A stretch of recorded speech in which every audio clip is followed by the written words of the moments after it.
Бир дарак отун жыгачынын артындагы Аллахтын ырайымын көрө албасак, анда ошол жыгач отун сыяктуу аркы дүйнөдө да отун болобуз.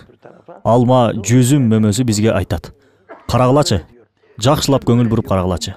Бир чыбыктан, бир жыгачтан келип жатам.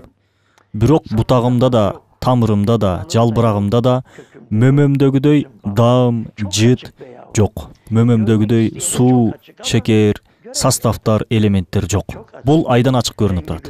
Алмага карай турган болсок, түсү көзүмө жагат, жыты мурдума жагат. Ал эми даамы тилиме жагып жатат. Ичиндеги витаминдер болсо организмге жагып, ылайык келип жатат. Демек бул алманы шек күмөнсүз мага кандай нерселер жагарын билген бир зат берип жатат.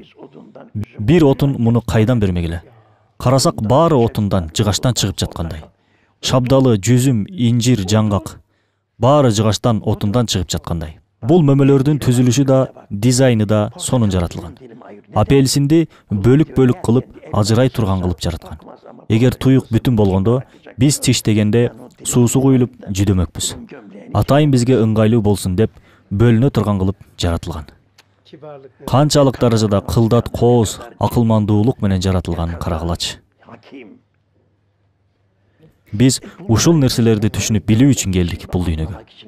Башка кыла турган ишибиз жок бул дүйнөдө. Этибиз желинбейт, сүтүбүз ичилбейт, чачыбыздан байпак токуганга да болбойт. Эчтекеге жарабайбыз кыскасы.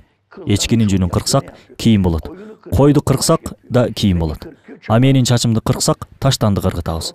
Профессордун чачын кырксак да таштанды кыргытабыз. Демек, биздин бул денебизден эч кандай пайда жок. Биздин бир гана кыла турган ишибиз бар. Ал ой жүгүртүү, ыйман келтирүү, Аллахты таанып билүү, Аллахты сүйүү, Аллахка сүйүктүү болуу. Кыскасы ибадат. Биз ушул үчүн жаратылганбыз. Уйга барып айтсак: "Эй уй, бул дүйнөгө эмне үчүн келдиң? Же футбол көрбөйсүң, же кафеге барып эс албайсың, ичимдик ичип ойнобойсуң, же эс алууга чыкпайсың. Мал сыяктуу жашап жүрөсүң. Күндүзү оттоп, түндөсү малканадасың. Ушул үчүн келдиңби, эй уй" десек, бизге уй айтса: "Сен кандай түшүнбөгөн немесиң?